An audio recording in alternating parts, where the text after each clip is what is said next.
Vou chamar agora o Danilo Moliterno, porque ele tem informações sobre penduricalhos, aquela grana que os juízes recebem a mais, né? Ministros do Supremo Tribunal Federal deram 48 horas para que presidentes de tribunais estaduais eles prestem esclarecimentos sobre denúncias de que eles estariam pagando penduricalhos em valores que furam o teto. Agora vão ter 48 horas para se explicar. Danilo Moliterno, conta para a gente, então, como é que foi essa decisão, né, do STF? Boa tarde, bem-vindo.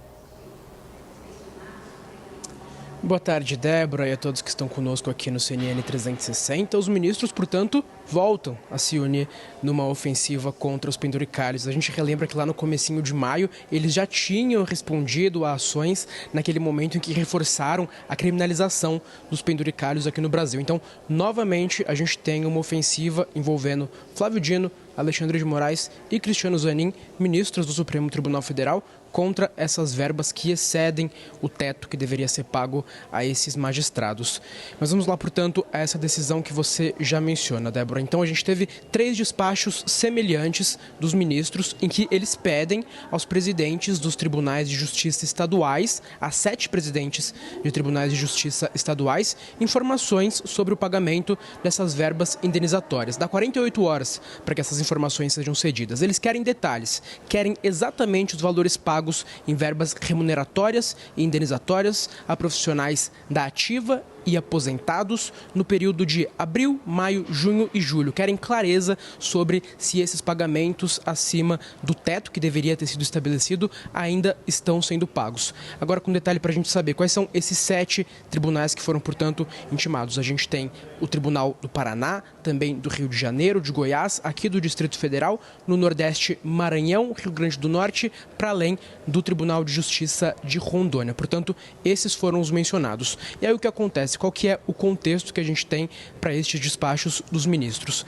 Alguns tribunais estaduais seguem pagando verbas indenizatórias que excedem o limite estabelecido, mesmo após uma decisão do Supremo Tribunal Federal que fixou um limite. A gente relembra, o limite seria de que não seria possível, não seria permitido exceder em 70% o valor do teto constitucional. O teto constitucional que é aquele equivalente ao salário de um ministro do STF, que é de R$46 mil.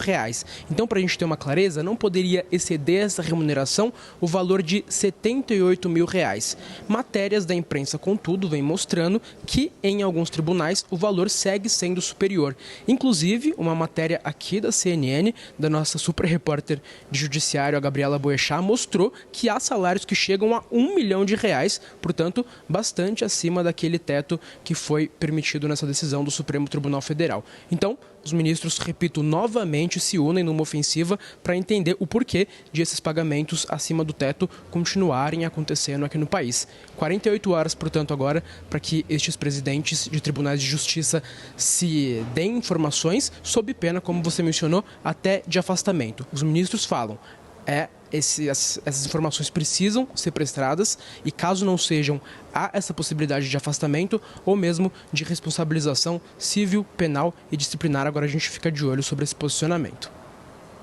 Muito obrigada, Danilo Moliterno, que volta com a gente daqui a pouquinho. Matheus Teixeira disse que ele ia voltar. Matheus, então eu queria entender, teoricamente, se isso de fato estiver acontecendo, e pelas reportagens, inclusive da CNN Brasil, está acontecendo, eles estão simplesmente desrespeitando uma determinação do Supremo Tribunal Federal. E o STF tem tentado manter a autoridade, né, sobre esse caso. Exatamente, Débora. Esse é o desafio do Supremo, porque é o órgão de cúpula do Poder Judiciário. As ordens do Supremo têm que ser obrigatoriamente respeitadas por todos os cidadãos e, sobretudo, pelos próprios juízes. E isso, segundo ali as reportagens, inclusive, que a gente publicou aqui, salários de até R$1 milhão, sendo que o Supremo havia imposto um limite para os penduricalhos, um limite que já era benevolente, inclusive, e benéfico para os juízes. O teto constitucional de R$46,3 mil pode chegar até R$78 mil, segundo o próprio Supremo, que autorizou 35% de adicional para o tempo de serviço e outros 35% de penduricalhos, mas os penduricalhos definidos pelo Supremo Tribunal Federal. Não todos, como em muitos casos continuam sendo pagos. E os ministros lá atrás, depois de o Supremo tomar a decisão de o plenário se reunir, aprovar uma tese com repercussão geral, ou seja, que obrigatoriamente tem que ser seguido em todos os processos, os ministros viram, por exemplo, como havia sido autorizado o pagamento de eventual verba indenizatória, ou penduricalho, como a gente costuma chamar, por comarca de difícil acesso. Alguns tribunais foram lá e mudaram as classificações das comarcas para viabilizar esse pagamento. O Supremo entendeu que isso era um drible à ordem do tribunal e afirmou que quem fizer isso de novo pode ser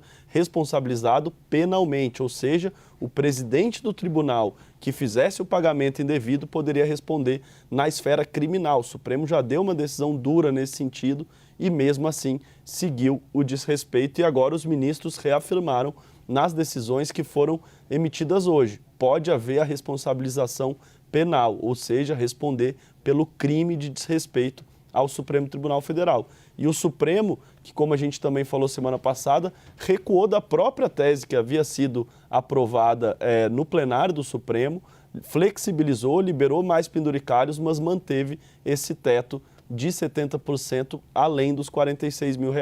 E mesmo assim, o que a gente viu em reportagem publicada aqui na CNN, é que o teto não tem sido respeitado e o Supremo, portanto, essa é a avaliação dentro do tribunal. Está se esforçando, está tomando uma série de decisões coordenadas entre os ministros relatores dos processos para manter a sua autoridade e mostrar que a decisão do Supremo tem que ser seguida.